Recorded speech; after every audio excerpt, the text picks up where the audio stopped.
বিশ্ব সংবাদে আপনাকে স্বাগত। শুরুতেই জানাবো হাতে পাওয়া সর্বশেষ আন্তর্জাতিক সংবাদের শিরোনাম, পরে বিস্তারিত। প্রথমে ইরান ইসরায়েল যুদ্ধ চলছে, জানিয়ে দেব আমাদের হাতে থাকা সর্বশেষ গুরুত্বপূর্ণ আপডেট। আন্তর্জাতিক সংবাদ, ইসরায়েলের সামরিক ঘাঁটিতে হামলা হিজবুল্লাহর। এরপর জানিয়ে দেব গাজা যুদ্ধের মধ্যে 100% ছাড়িয়েছে ইসরায়েলের সামরিক ব্যয়। আরো জানিয়ে দেব যুদ্ধের মধ্যেই রাশিয়ার উপপ্রতিরক্ষা মন্ত্রী আটক।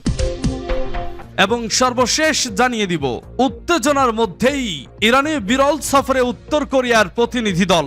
শুনছিলেন সংবাদ শিরোনাম, এখন বিস্তারিত। তবে তার আগে অনুরোধ থাকবে ভিডিওটিতে একটি লাইক এবং কমেন্টস করে জানিয়ে দিন আজকের এই ভিডিও সম্পর্কে আপনার মূল্যবান মতামত। ইসরায়েলের সামরিক ঘাঁটিতে হামলা হিজবুল্লাহর। লেবাননের হিজবুল্লাহ গ্রুপ মঙ্গলবার দাবি করেছে যে তারা উত্তর ইসরায়েলের একর নগরীর ইসরায়েলি সামরিক ঘাঁটিতে হামলা চালিয়েছে। 7 অক্টোবর গাজা যুদ্ধ শুরু হওয়ার পর তারা এই প্রথম ইসরায়েলের এত গভীরে হামলা চালালো। ইসরায়েলি সামরিক বাহিনী জানিয়েছে হিজবুল্লাহর আক্রমণে তাদের কোনো স্থাপনা ক্ষতিগ্রস্ত হওয়ার কোনো তথ্য তাদের জানা নেই। তবে মঙ্গলবার সকালে তারা জানিয়েছিল তারা ইসরায়েলের উত্তরাঞ্চলীয় উপকূলে দুটি এরিয়াল টার্গেট প্রতিরোধ করেছে। হিজবুল্লাহ জানায় তারা ইসরায়েলি হামলায় তাদের এক যোদ্ধার নিহত হওয়ার বদলা হিসেবে এই কাজ করেছে। তারা একটি স্যাটেলাইট ছবিও প্রকাশ করেছে, এতে একর এবং নাহারিয়ার মধ্যে একটি লাল বৃত্ত দেখা যায়। লেবাননে ইসরায়েলি হামলায় হিজবুল্লাহর যোদ্ধা নিহত। লেবাননে মঙ্গলবার ইসরায়েলি হামলায় হিজবুল্লাহর এক যোদ্ধা নিহত হয়েছে।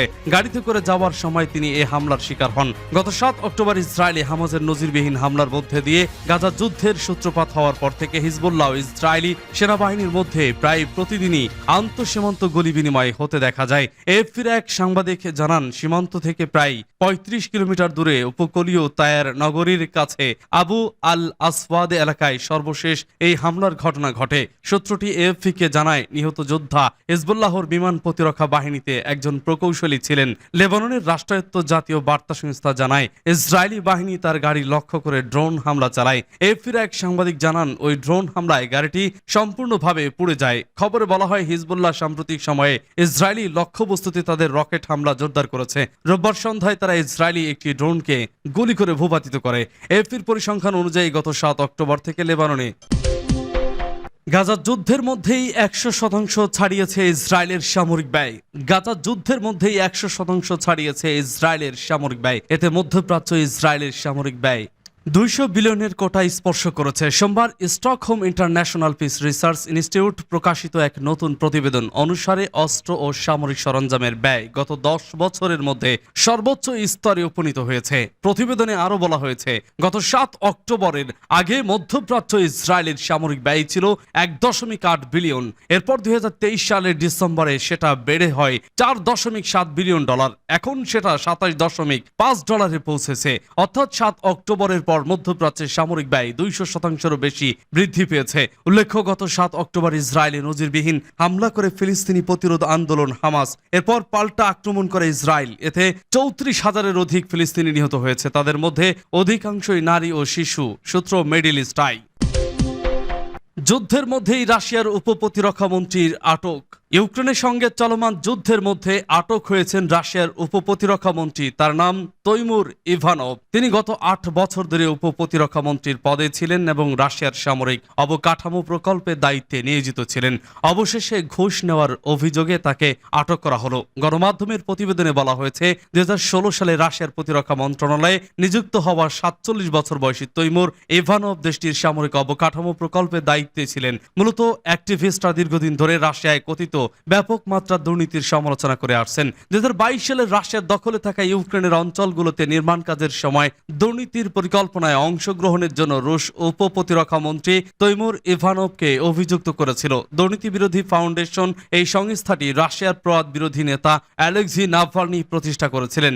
এসিএফ বলছে বিশেষ করে ইউক্রেনীয় বন্দর নগরী মারিউপোলের নির্মাণ প্রকল্প থেকে লাভবান হয়েছেন তৈমুর ইভানভ। এই শহরের বেশিরভাগই ইউক্রেনে আগ্রাসনের সময় কয়েক মাস ধরে চলা রুশ বোমা হামলায় ধ্বংস হয়ে গেছে। প্রতিবেদনে বলা হয়েছে রাশিয়ার ফৌজদারি দণ্ডবিধির 290 অনুচ্ছেদের 6 অংশের অধীনে ইভানভকে আটক করা হয়েছে। এই দণ্ডবিধি তখনই প্রযোজ্য হয় যখন সন্দেহভাজন অভিযুক্তের ঘুষ নেওয়ার পরিমাণ 10 লাখ রুবল ছাড়িয়ে যায়। এই ধরনের অপরাধগুলো বড় অঙ্কের জরিমানা এবং 15 বছর পর্যন্ত কারাদণ্ডের শাস্তিযোগ্য হয়ে থাকে। উত্তেজনার মধ্যে ইরানে বিরল সফরের উত্তর কোরিয়ার প্রতিনিধি দল। ফিলিস্তিনের গাজা যুদ্ধ এবং ইরান ইসরায়েল সংঘাত নিয়ে মধ্যপ্রাচ্য জুড়ে উত্তেজনা বিরাজ করছে। এর মধ্যে ইরানে বিরল সফর করছে উত্তর কোরিয়ার একটি প্রতিনিধি দল।